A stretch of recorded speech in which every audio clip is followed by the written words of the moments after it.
Hi, and welcome to this episode of Next Sell Over. I'm your host, Jenna Moser, fractional COO and strategic growth partner. And this is the podcast where we get out of the weeds and talk about what it actually takes to grow a lean, high profit business. Today, I'm excited to be joined by Garrath Robinson, founder of Durindal, one of the only two sales training companies in the world that combines sales and hostage negotiation, and currently the only company that combines sales training and live follow-ups with AI driven sales coaching. So I met Garrath a couple weeks ago and could not wait to have him on the podcast. This is going to be such an interesting conversation. So Garrath, thank you so much for being here, and I'm really looking forward to this. I'm excited to be on with you, and this is going a lot smoother than me. Like, hey, sorry, I got to get my setup done yesterday. But really excited to be on. We've had some great conversations, and I think this will be, a great episode for people. Yeah, thank you. All right, so let's just start with the basics. Can you just kind of a little bit describe, I just talked about hostage negotiations. Can you just give everyone a little bit background of what Durindal is, how you got started, and what kind of led you to here? Yeah. So my partner, Sebastian, he's the one with the sales background. He runs our sales training side. Really what that's evolved into is basically a closer for hire. So we've really on this. So we do two things. When at the beginning you said we're the only company in the world that combines sales, training, and hostage negotiation, and to that, go to market strategy and operations. So he focuses on sales. I focus on go to market strategy and operations. And with that, it's really evolved into closer for hire. Where that kind of came about was last year or beginning of this year, we had a client come to us, a very large bank in Germany, and they had a deal that was like a $4 million deal that was stuck in their pipeline for 18 months and nobody could get this thing over the line. And so they brought us in, and basically what we found out was there was a new CFO that had came into the company, and nobody had reached out to that person.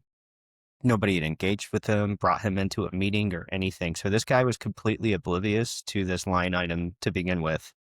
And so a lot of it was just like, okay, now we have to address this new decision maker. How are we going to do that? How are we going to make this an important strategic initiative for them again?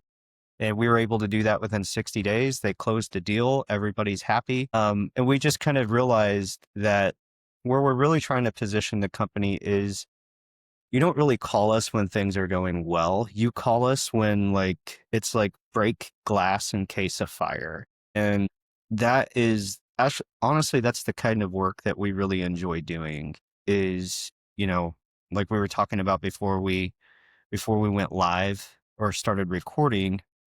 I'm doing like a hasty CRM migration for a startup right now because, they need it. And what would normally probably take 6 weeks or 8 weeks, we're doing in like 2 or 3. Uh, and I enjoy that stuff though, because, ultimately what we want to be is that quick reaction force for our clients where, they just know if we go to these guys, they're just going to get it done. We don't know how sometimes, but they're just going to get it done. And that's just really all it is. But for me, I focus on the go-to-market strategy and operations side. So really tying together marketing, sales, customer success, building a unified motion, not just through the tech stack, but through how people actually operate at the front lines of the business. My background, actually, I don't want to get ahead of you. I'll let you ask the questions. No, you're fine. You're fine. Go. Well, tell us about your background. So I was in the military for 4 years, kind of fell in love with marketing, sales, business strategy while I was in the military. I got out. I've done everything from consulting Fortune 500 banks on Salesforce migrations and customer journey design to helping a pre-seed or Series A startup and scale into growth mode, helping growth stage companies move into the middle market space, and have worked with enterprise companies like Microsoft and Kroger on joint venture international projects. And before I started this business, I helped an AI company based out of Sweden expand to the North American market. So I've kind of got experience from, being a small business owner myself a few times before this to working across the board from a Series A pre-seed startup all the way up to enterprise. So really what that's given me is a really good perspective on like, what does it actually take for a startup to go enterprise? What does it actually take for a middle market company to set themselves up to go enterprise? And how does leadership evolve through that? And to that point, everything I do through go-to-market strategy and operations, that's just the facade of it, but it's really leadership focused. And my philosophy around that is starts with middle out leadership, which is my idea. What I've seen work in my career of like companies that grow quickly. It's not always about growing quickly, but the companies that were able to do it quickly, it wasn't because of the product and it was because of the people, but what the people were giving were agency and ownership at the front lines to make critical business decisions without going through these layers of bureaucracy every time. We talked about you've been in that enterprise space before, so I'm sure you know. Yeah, no, for sure. And I don't think I ever told you since we started talking, but thank you for your service, first of all. Thank you. And second, yes, like your experience is so, what's that? Different. No, shoot, what is the word? Oh my gosh, I just blanked. That's how it goes. Like it's, you have crazy, like from like, I don't know, it's like so widespread across the board. And that's what like really drew me into like, wow, who is this guy? Like he has experience in literally everything and like in all different kinds of things. And I'm like, that is so interesting. Yeah. But so like kind of going off of that and kind of like what you were just saying, like with your recent client, like, doing the CRM migration stuff, like what would you say is probably one of your biggest wins that you've had recently that has helped your business move forward? I know you guys really focus on, helping your clients move forward, but what's something that has helped you guys and your business move forward? It's going to be totally different than what you're thinking, but honestly, finding our voice as a company and finding our voice as individuals. And I was never really active on LinkedIn throughout my career. And when I started this business, it was kind of like that, like, oh God, like, am I supposed to be like an influencer now? Like, oh man, this is not the road I was wanting to go down. But, when I first got really started on LinkedIn early last year, 2024, I joined a group of LinkedIn influencers. We'll call it that. And, they had the whole program of like, all right, you use this tool to find what people are posting and this, that, and the other. And like, you just drop your post in the channel and everybody, I'm just trying to be real with people, but you drop your post in the channel, people engage with it. And after like a month of doing that, I was like, this is so freaking ticky tacky. Like, and I'm like looking at everybody that's engaging with my posts and I'm just like, this is just like kumbaya, daily kumbaya for each other of like, are we having real conversations here? Like, Right. and that I felt empty doing that. And so I was like, all right, I just got to find my own voice and figure out like, how do I convey all of this experience into something that resonates with people? Hmm. And that took a while. That took literally writing every day and sometimes even putting out stuff I would probably look back and be like, yeah, you could have said that better, or, that just sounded a little cheesy, whatever it was. But after I got kind of through 6 months of just like writing every day and flushing out my ideas, I really just started to kind of lean back into, instead of writing in professional speak, I just kind of took the ownership of, again, people are coming to me because like, not because I say things The right way. yeah, not because I'm this perfect professional polished individual. They come to me because they have a serious need in their business. They have a serious challenge and they want it frickin' solved. They want somebody that they know has the mindset and the ability to deliver. And when I started kind of thinking through what does that actually look like, it made it so much easier to just talk in my style and my way of doing things. And when I started doing that, what I noticed is all of the people I was having kumbaya sessions started kind of Going. waning off. And I had all of these executives starting to come to me of like, you are saying exactly what I wish I could say out loud. You are saying what everybody here feels, but like we can't say it out loud or we're going to get fired. Yeah. I even had, an executive a couple weeks ago tell me, she's like, I would love to like post this conference. She's like, I would be fired though. Like they would know I'm talking about them. And so in a lot of ways, I've just kind of taken ownership of like being that voice for the people in the company you've both been there where you're like Yeah. pounding your head up against the wall. Like, why are we doing it this way?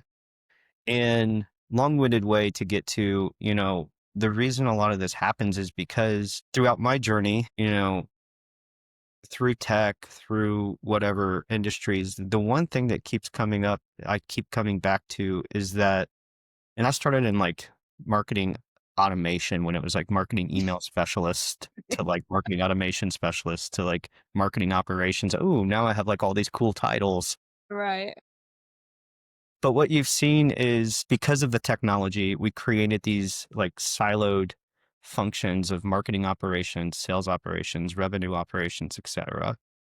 And the reason we did that was because we were trying to create a unified function, which sounds a little backwards, but because of that, especially like the rise of revenue operations, like so many leadership teams live at the dashboard level or they live at the report level and they're just reading the reports and they're getting the information from maybe like a VP or maybe like a head of like Mhm.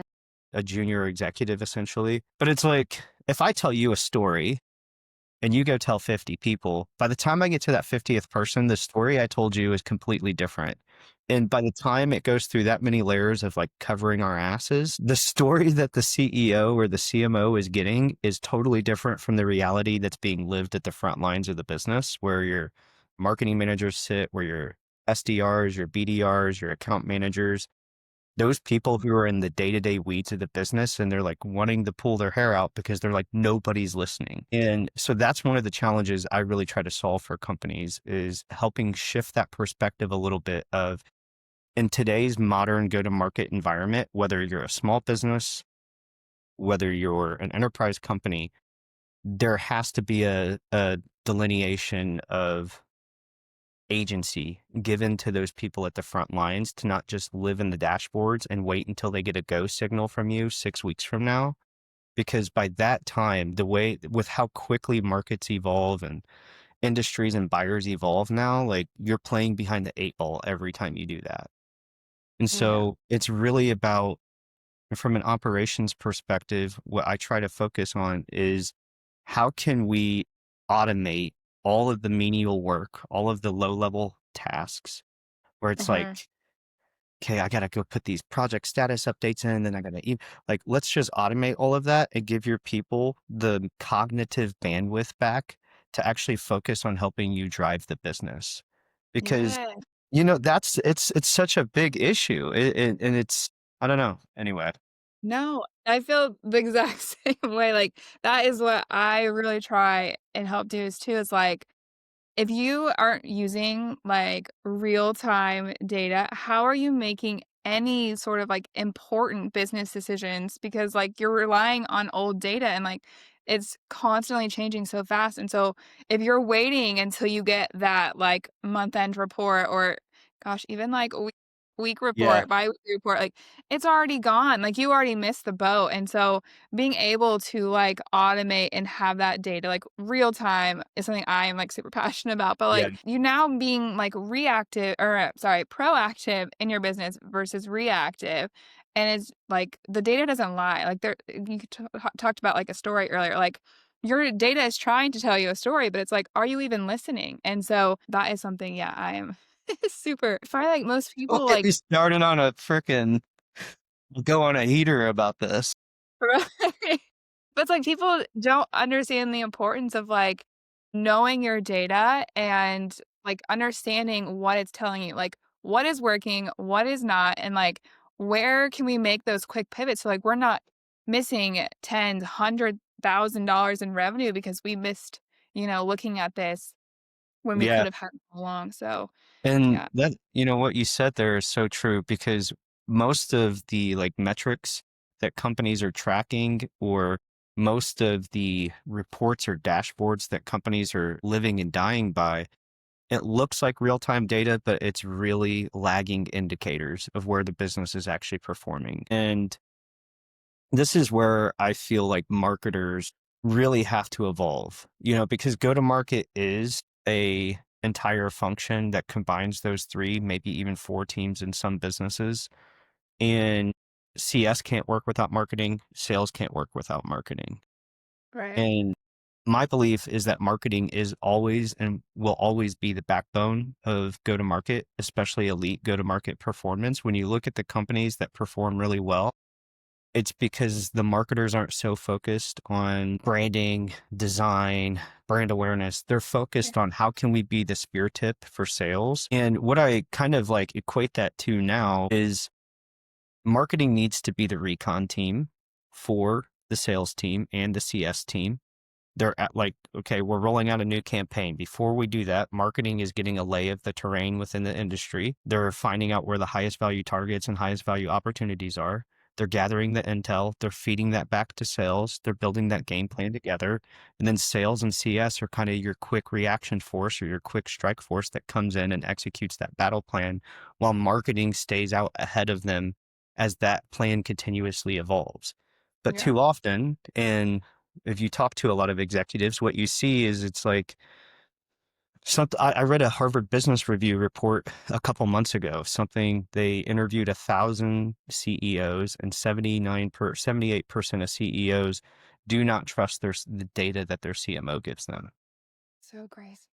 And the reason for that is because CMOs. So a lot of the people that are CMOs now were the branding people in the mid 2000s or the mid 90s, the early 2000s. They've always kind of been in that brand headspace, but what marketers overall have to evolve to, there will always be a place for brand. There will always be a place for design. Those things are really important. But what marketing has evolved to and what CMOs have to become are operators. And this is like a complete disconnect between what companies are getting and what companies need. And if you don't have that operator mindset sitting in the marketing department, you're never going to have a full story as a CEO of like what's actually going on in the business. You're never going to have the full story because that operator mindset is really a risk reduction mindset. It's a how do we keep our sites focused on the most important activities of the business to drive this thing forward. And what you'll see, we talked about this before too, of like, I've been in companies where we're running a campaign for 90 days. We have literally nothing coming from it. And well, we're going to tweak the landing page. We're going to tweak the subject line. I'm like, no, dude, like we need to slash this now and like just come back to the drawing board, have a conversation. But so many times when it gets to that point, there's too many egos at play. There's too many people trying to cover their ass. And so this all goes back into culture and whether or not do you have a culture of reprimand or do you have a culture that celebrates, hey, you tried something, it didn't work, we learned. Now let's move on and go make it work. Let's go on and try something new based off of what we learned. Yeah. Too many CEOs have this like finite mindset of like input equals output, but you have to test and iterate your way to success. It's a constant cycle of especially in today's market of it's going to work for a few weeks. It might work for a couple months, but it's going to start to evolve and you have to be ready to, and to your point, you need to be tracking the right data because you need to be ready to evolve with your market. And I think the big piece of that is, we're in Q3 right now. And what you'll see is a lot of companies, it's time to do more. It's more campaigns, more outbound, more this. What you really need to do is sit down and say, what worked for us throughout this year? Mm-hmm. Where did we actually find success? How can we spend the next 4 to 6 weeks testing this? Get rid of all the minutia, get rid of all the stuff that isn't really producing results for the company. At least just put it on pause. Here's the 5 things that we're doing really well. Let's go all in on those. That might mean less meetings. That might mean less campaigns. That might mean less activity. But at the end of the day, that frees your people up to be really focused on what's actually going to drive the business. And that's going to serve you so much better long term than you've got 70% of the time.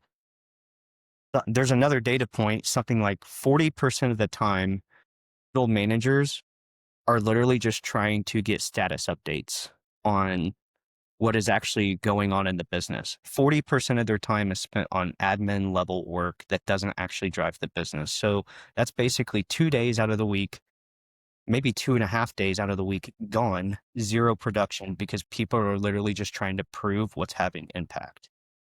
Oh, yeah, we are so much on the same page, it's, like, not even funny. Like, you're like the male version of what I've been, like, trying to preach. This is crazy.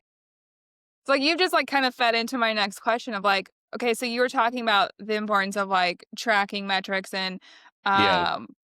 all that, but, like, so what would you say are the most important, and I know every business is different, but, like, what would you say are, like, the standard or most important metrics that you should be tracking consistently? Yeah, that's a great question because this is so, it's hard to say because it's so pertinent on what the business is. And if you're a SaaS startup, you want your focus to be on net recurring revenue. If you're a product-led company, like how many demos are turning into closed contracts? How many demos are turning into sales qualified leads? How many sales qualified leads are turning into real opportunities? And getting an idea of how are we actually converting down the funnel, right? Yeah. And not just tracking like how many campaigns went out this week, how many emails were clicked, how many website visits did we have? Like that stuff is like, Vanity metrics. it That's is, it real. is. And it's the whole cover your ass mindset because like Yeah. a CMO knows like if we roll this campaign out, if I'm a SaaS company with an average customer value of 50K or a K, I'm not going to be able to prove the effectiveness of this campaign for 90 to maybe 180 days, depending on what your sales cycle looks like. And so people get into that cover your ass mode where it's like, oh yeah, like we've got like 5 campaigns going out. We got 100 MQLs coming in. And I am not a big fan of optimizing for MQLs. Um, You don't because what'd you say? I said, "You don't say." Yeah. Well, and I'm saying this as somebody who spent their career, sorry, I'm like, You're fine. slowly drifting. I say this as somebody who spent a long time in marketing and you see like you see how the metrics get gamified to protect people. But this is a cultural issue because we can't effectively operate at an elite level. And I don't say elite level just to like wordsmith things. Like there is a way to operate at an elite level, but it starts with your culture. Culture, I believe, starts from the bottom up, not the top down, That's an because, unpopular opinion. well, you have to have, as an individual, you have to have the standard of wanting to operate at a high level. Not everybody's an A player, and there's nothing wrong with that. There's a role for everybody. There's a great book called Relentless by Tim Grover, Michael Jordan, Kobe Bryant, Dwayne Wade's former trainer. And he talks about this in the lens of you have coolers, closers, and cleaners. Your coolers are people who you just tell them what they do it, but that's about it. Your closers are the people who they show up when the moment is when the pressure is really on. That's when they show up. And then your cleaners are the people who just show up all the time. And a hard thing for people like you and I in corporate America is having that cleaner mindset of like, I see a problem. We need to fix the problem, but it gets met with that. Well, this isn't an issue. We'll address it 90 days from now. Yeah. Right. Well, it's been an issue for the last 2 years. I think about a company I was at where like I'm in Salesforce and I'm like, we literally do not have like list segmentation. And I had come from a company where like we built out very detailed operations, like everything had a purpose to it. So I'm coming into an environment of a 25-year-old company with zero like structure. And I'm like, this doesn't seem like a big issue to you, but it is. Like we fix all these things that you don't think are an issue. Like just taking care of 5 of these allows us to execute a 10% more efficiency or 20% more efficiency. Right. But executives don't really see it that way. And I remember like going to my marketing director and I'm like, hey, I'm going to build out list segment. Like we're talking something that takes like 2 minutes a list, maybe like 2 or 3 hours total. No, I don't want you working on that. That's not a priority for the business. I'm like, it's a priority for me because I'm the head of go to market here and I'm responsible for the campaigns that go out. Right. So I like built it over the weekend And like, I get a call from the president of the company on a Monday. Like, they told you not to do this and you did it anyway. And I'm like, you're literally getting upset at me because I'm trying to improve. It's so Like, long. I'm not a just like shut up and do what you're told person. It was one of those things of like, you just have to take ownership here. That's the only answer. That's the only way this gets fixed is if somebody has Mm. the guts to take ownership and just say, no, we're going to do it this way. And there was a great Tom Brady video last night that I watched, and he talked about what made us great as a team is like the coaches would tell us to do one thing, and I'd go to an offensive meeting and I'd say, we're not doing that. We're going to meet together. We're going to do our own walkthrough. We're going to do our own signals because what the coaches are game planning is not going to. And he was willing to take that heat, knowing that, like, yeah, this sounds good on paper, but that's not going to work. That's not how we operate as a player, as an individual. I'm going to take ownership and I'm going to make sure that this actually gets executed the right way. And that mindset is not, most companies aren't built to, they don't have the culture where people like that can thrive. Everybody says they want to hire A players until A players start doing what A players do. And that's where you find out what a culture is really made of. So that's my opinion on that. Oh, I love it. So, okay, so let's kind of we talked a lot about mindset a little bit, but like, what advice would you give someone who is either just starting to scale their business, or maybe just like start taking their operation seriously? What would you Yeah, say?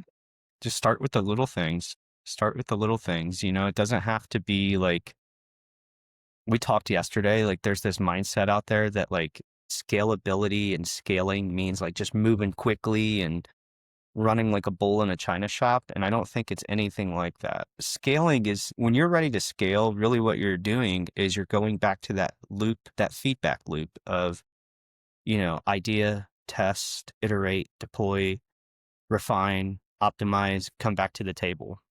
Hmm. And scaling isn't always about going fast. A lot of times it's just removing what's not working and refocusing on what is working and doubling down on that.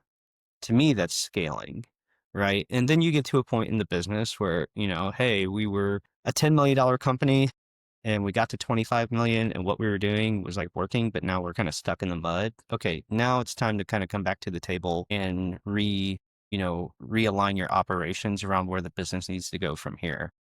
Right. And I think that a conversation, if you're an entrepreneur, the conversation you have to have with yourself is like, am I scaling because this is what I really want? Or am I scaling because this is what would impress my friends?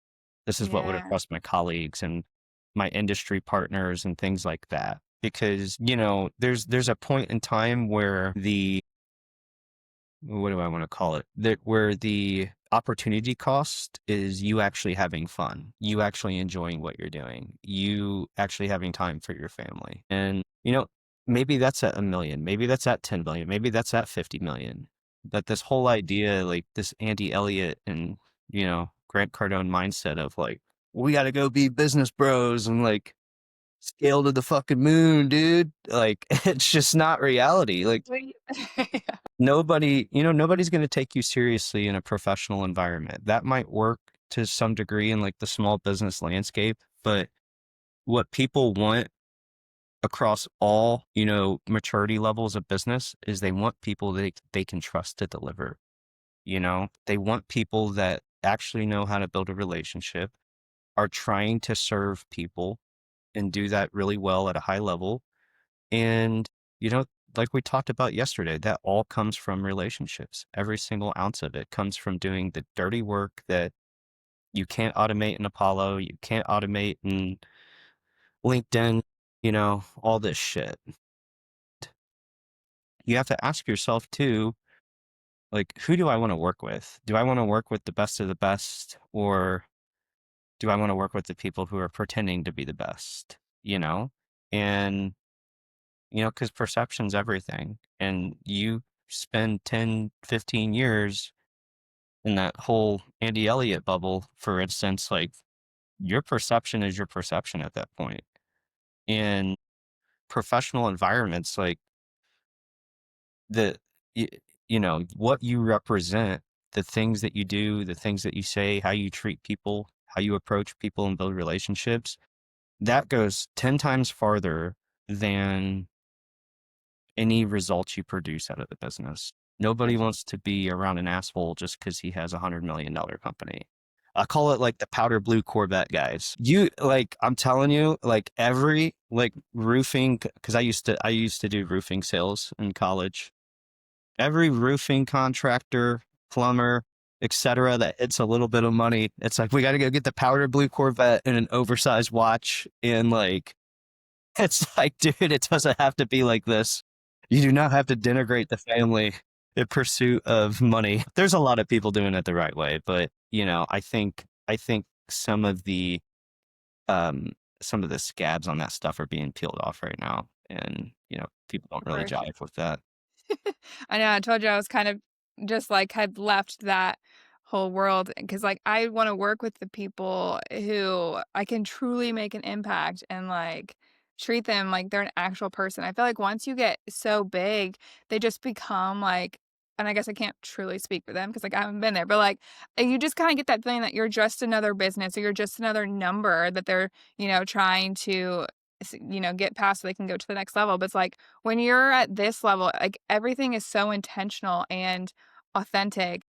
Like, at the end of the day, like, I'm a human, you're a human. Like, yes, we both have businesses that are trying to succeed, but, like, it's not about the money. It's about truly making an impact for both of us, and, like, that to me is, like, worth way more than, that powder blue Corvette. Yeah, yeah. Well, it's interesting because again, just the culture that we have right now where everybody wants to just prove themselves and like, this is how awesome I am, this is how much money I have, this is what I can do and go buy.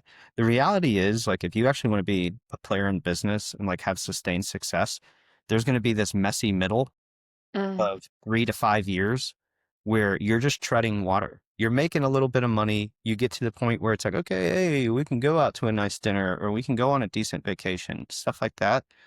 But you have to live in that messy middle for a while where the business isn't really growing fast, because that's where you're establishing those relationships that do pay off in 5 or 10 years. Hey, listen, like a good example for me is like we talked about yesterday, a lady that had a great relationship with for 2 years now, 3 years. Her and her husband are launching this startup. It's very well funded by people from PricewaterhouseCoopers and some other places. And, who did she come to when she was like, hey, listen, we want somebody to lead our go-to-market. We'll give you a 15% equity stake, and we want you to lead go-to-market because we trust you to deliver. Didn't have to do an interview, didn't have to prove myself to her or nothing. She just knows because, part of it is she's been my dietitian or my nutrition coach for 2 years, and she just knows Garrath just does the work. Like, he doesn't ask questions or anything. I just tell him what he needs to do and he does it. And that's like, you know, in that instance, that's like how I built my trust with her of like, I'm not going to sit here and give you excuses. I'm not going to do any of that stuff. Just going to do what I need to do. I think we've lost that a little bit as a society we talked about this yesterday too, where, you can get sucked into that whole, like, we're going on the vacations, look at us, and we're buying all this stuff. Like, we've got this, like, we started a club baseball team, right? And like the other team is dropping like 2 grand on all this shit. I'm like, they're getting bags and custom helmets and like all this shit. And I'm like, dude, and I told the other coaches, I was like, screw all that, man. I was like, why don't we let our kids earn this shit? Like, hey, you guys are starting to really improve. Let's go get some custom bags. You guys are really starting to improve. Let's go get some custom helmets. Like, put in the work and earn that stuff.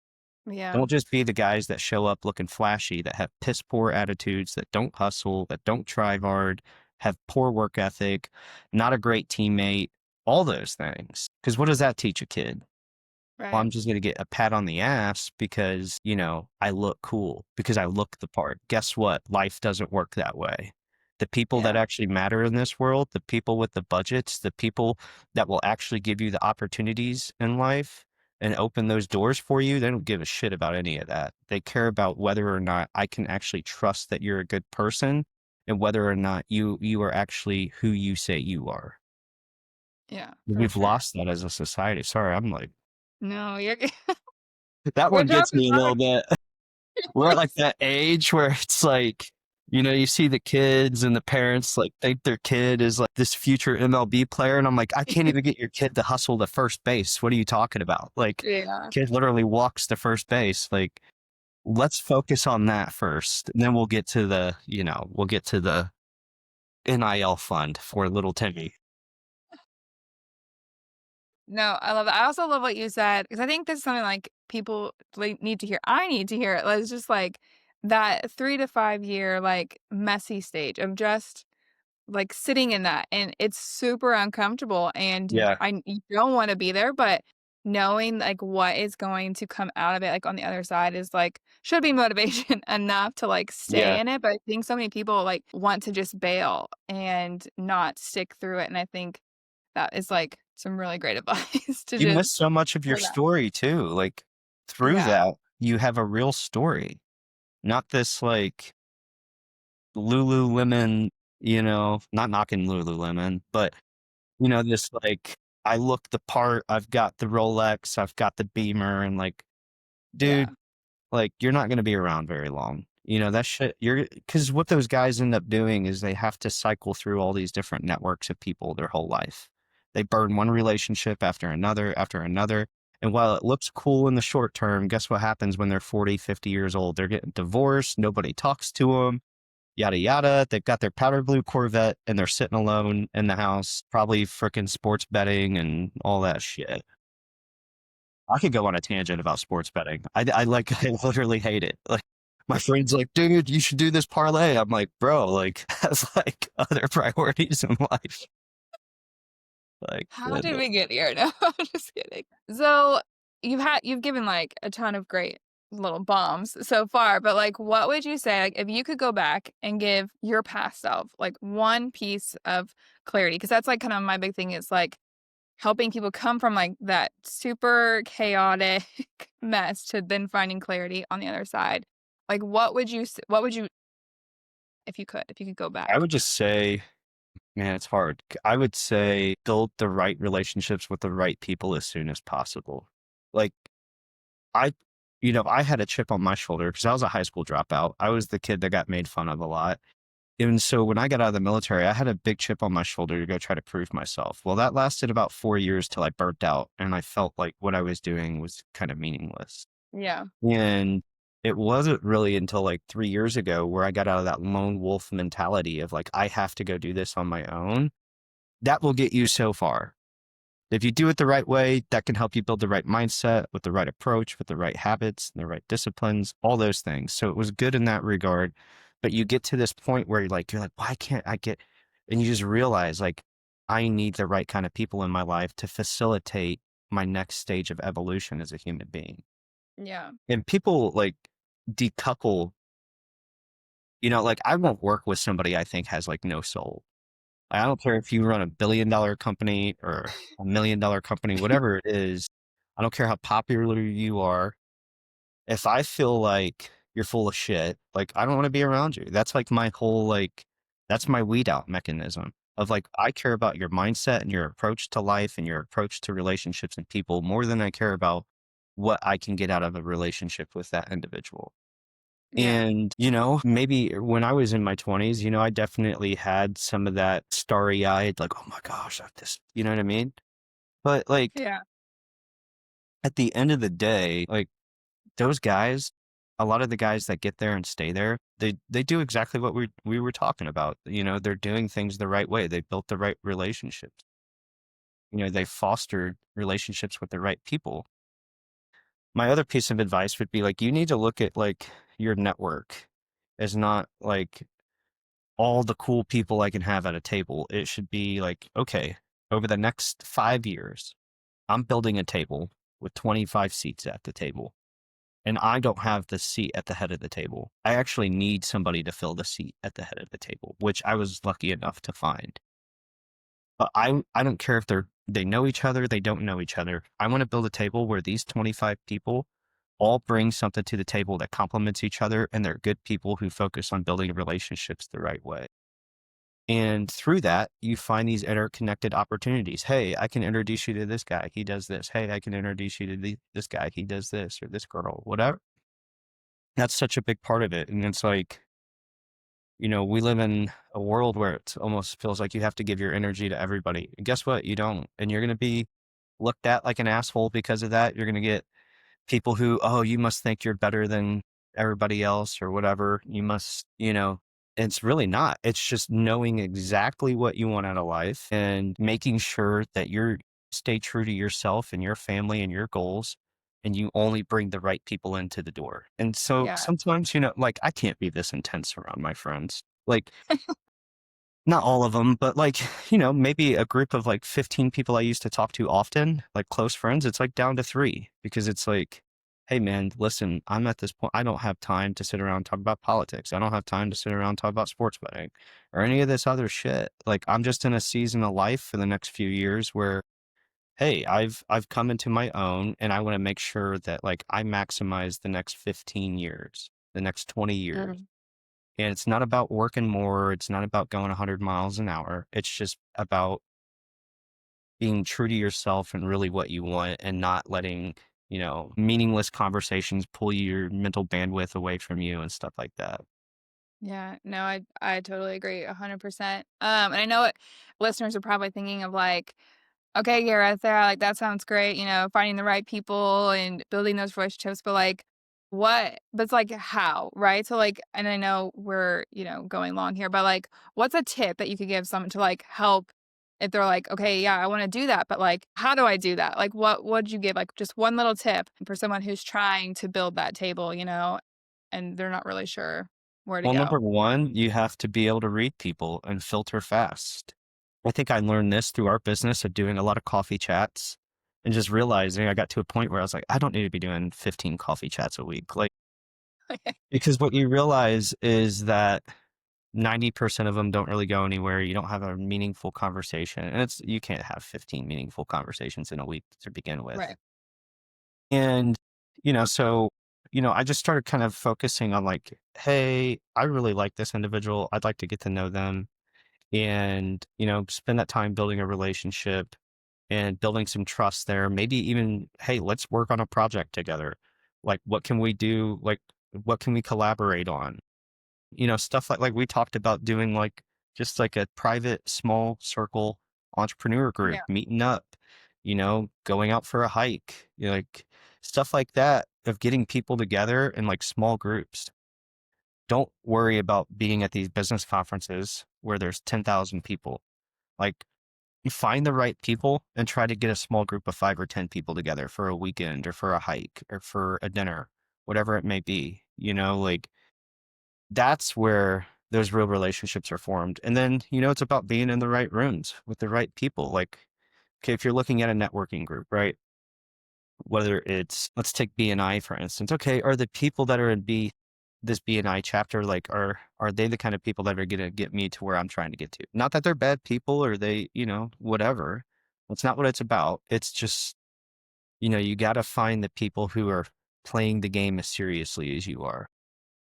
Because there's a lot of entrepreneurs. There's no different than like the corporate mindset of like, oh, I'm just settling now, I'm just doing my thing. Like, and that's fine. That's part of the journey is finding when that spot is for you. But for me, it's really about having a mix of people of, I've got a couple people in my life that are like extremely, extremely deep individuals who can articulate the human experience and those things at a deep level. Are they business partners? No, but I'll have conversations with those guys for 3 or 4 hours.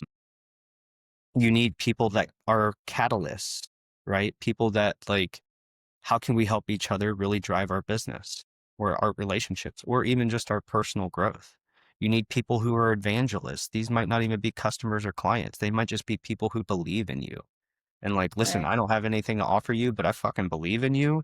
And I would love to see you win. How can I help you do that? You need people who are kind of like your wartime operator, right? Which is what the bucket I kind of put myself into is like break glass in case of emergency. Like these are the people I call when like shit hits the fan. So you got to think about it in that context of like, there's these different buckets that people fit into. That's just human nature. Like, okay, I need a couple wartime operators in my life. I need a couple people who are more soulful and more spiritually driven to like really feed that side. I need people who are more maybe even more complacent in life or just content with life because that gives me that mental balance of like, okay, listen, like I don't have to push so hard all the time. Like Yeah. you just have to figure out what that means for you, you know? Yeah. No, for sure. Well, this was Yeah, great. this was fun. Before It went way better than yesterday's. well, before we wrap up, because I know like we went way over, but where can people connect with you or learn more about this amazing go to market work that you and Sebastian are up I to? wish I could just drop like a map, like a grid coordinate and just be like, this is where I am. But I'm on LinkedIn at Garrath Robinson, Garrath, and then Durindal.com. But yeah, like this was a fun conversation. You're a much better interviewer than I am for sure. I'm still getting the ropes of it. I still feel weird interviewing people. But no, No. yeah, this was great. I had a fun Well, time. I appreciate that. Yeah, I agree. This was such a solid conversation. And I appreciate you taking the time to share your story and insights with us. I'm gonna have to like rewatch this a million times. But if you got value from today's episode, follow Next Sell Over wherever you listen to podcasts. And if you know a bookkeeper, CFO, or just a founder who's scaling a lean team and would enjoy this conversation, feel free to send it their way. Thanks again for listening, and we'll see you next time. See y'all.